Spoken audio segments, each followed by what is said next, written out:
Welcome to Boost ISPCS. Next topic is soil pollution. Excessive use of the fertilizer produces different type of the pollution, which primarily includes soil pollution, water pollution, and air pollution. This pollution enters into the food chain of the man and animals through the medium of different type of the crops and affect them with the different type of the serious illness. ये सबसे बड़ा issue है कि जो excessive fertiliser है वो food chain में enter करके ह्यूमन को सीरियस इलनेस करता है. Inorganic materials like phosphate nitrate dissolve in the water ecological system. कौन कौन से? एक phosphate एक nitrate basic. This increase eutrophication in the hydro ecological system. Nitrate pollutes the drinking water as well. Fertilizer increases infertility and decreases water absorbing capacity of the soil. ये create infertility और water absorbing capacity को कम कर देता है. Some parts of the remain in the crops which act as a slow poison for the human being.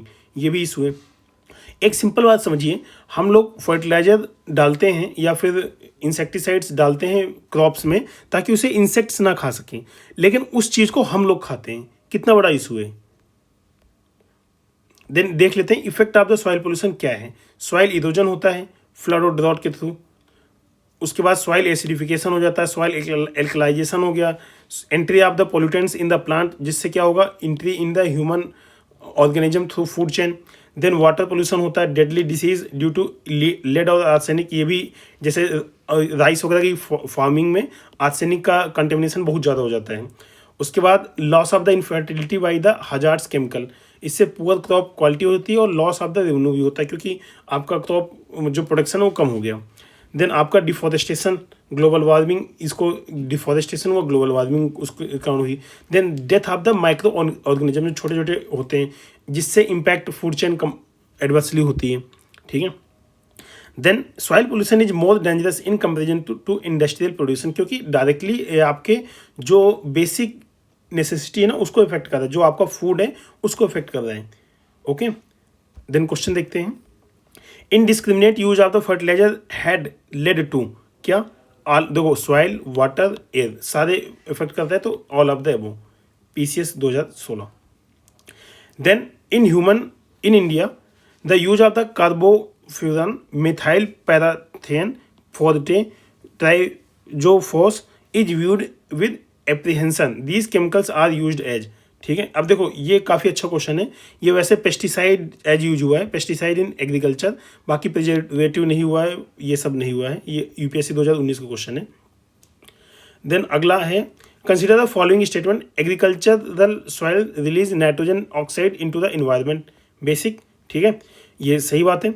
Then cattle release ammonia into the environment. ये भी ammonia release करते हैं urine के through. Poultry industry releases reactive nitrogen compounds into the environment. ये भी बात सही है. तो इसके तीनों ऑप्शन करेक्ट है, डी ऑप्शन करेक्ट है. Then what is the importance of the crop rotation in the farming. क्या है? देखो इंक्रीज प्रोडक्शन होता है, सॉइल फर्टिलिटी बढ़ती है, इरोजन रिड्यूस होता है. सारे पॉजिटिव चीज़ें सही है, all of the above. Then consider the following statement. Soil pollution is more dangerous as compare to the industrial pollution. एकदम बात सही, अभी हमने देखा ऊपर. Fertilizer and pesticide enter into food chain cycle. ये भी बात सही है, दोनों सही है और इसका करेक्ट एक्सप्लेनेशन भी है. ओके. देन नेक्स्ट टॉपिक है plastic pollution. Primary constituent of the polythene are atoms of the carbon and hydrogen. Basic carbon और हाइड्रोजन बेसिकली होते हैं. अब इनके डबल बॉन्ड, ट्रिपल बॉन्ड एक दूसरे से कैसे एसोसिएटेड है उसकी बेस पे अलग अलग टाइप की पॉलीथीन बनती है. It is polymer of the ethylene. Simple. In polythene, molecules of the ethylene are combined together in such a manner that they do not get biologically decayed. Because of this reason, plastic packets thrown after use do not decompose and serve as the source of the environmental pollution. Significantly, यहाँ पे Gilio नाल्टा, ये नाम याद रखिएगा, discovered how to produce polymer chains with special orderly arrangement. Stereoregular polymers. Okay. इससे कैसे produce कर सकते हैं पॉलीथीन डिफरेंट टाइप के.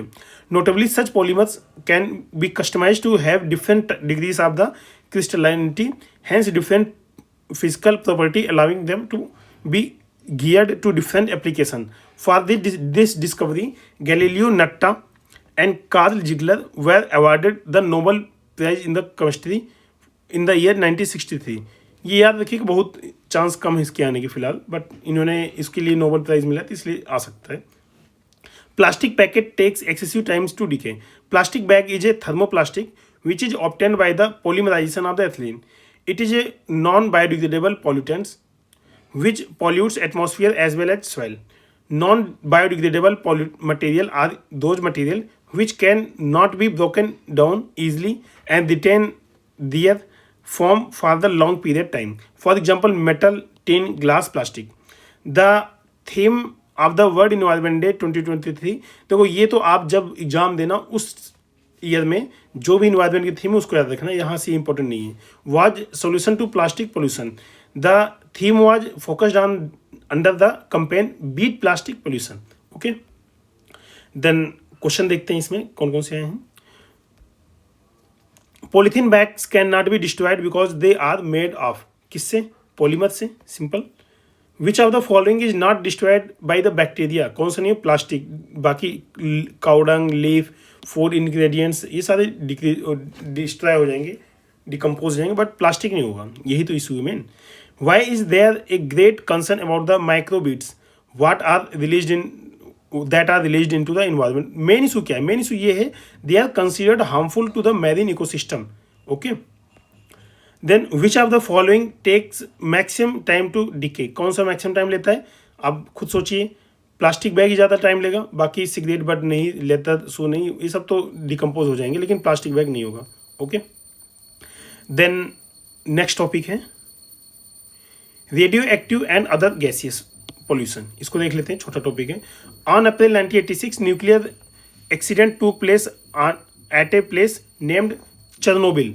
यूएसएसआर का पार्ट था उस टाइम पे, यूक्रेन में ही था, लेकिन यूएसएसआर का पार्ट था, और यूक्रेन भी तो यूएसएसआर का ही है। Due to deadly radio active effect many people lost their lives and a large number of the people got injured. It is noteworthy that radiation produced from the disintegration of the radioactive nuclides served as the radioactive pollution. This radiation is harmful to tissue and organs of the organism, affect their genetic properties. तो ये issue, genetic property उनकी change होती है, कई सालों तक वो affected रहती है। Okay, radio active pollution cause hereditary changes in the all living organism. It hinders blood circulation and cause carcinogenesis. Okay, blood circulation वगैरह को, कैंसरस एक्टिविटीज़ को इन्हेंस करता है। Effect of the radio pollution क्या है? देखो, सोमैटिक इफेक्ट है और जेनेटिक इफेक्ट क्या है। सोमैटिक में क्या है? Damage tissue and limbs and obstruct their working system, मतलब बेसिक जो आपका मतलब बॉडी पार्ट है उसको डैमेज कर देता है, बेसिक ये सोमैटिक ये है। Death due to anaemia and bleeding, इसके कारण डेथ भी हो सकती है, ये दो कॉज करते हैं।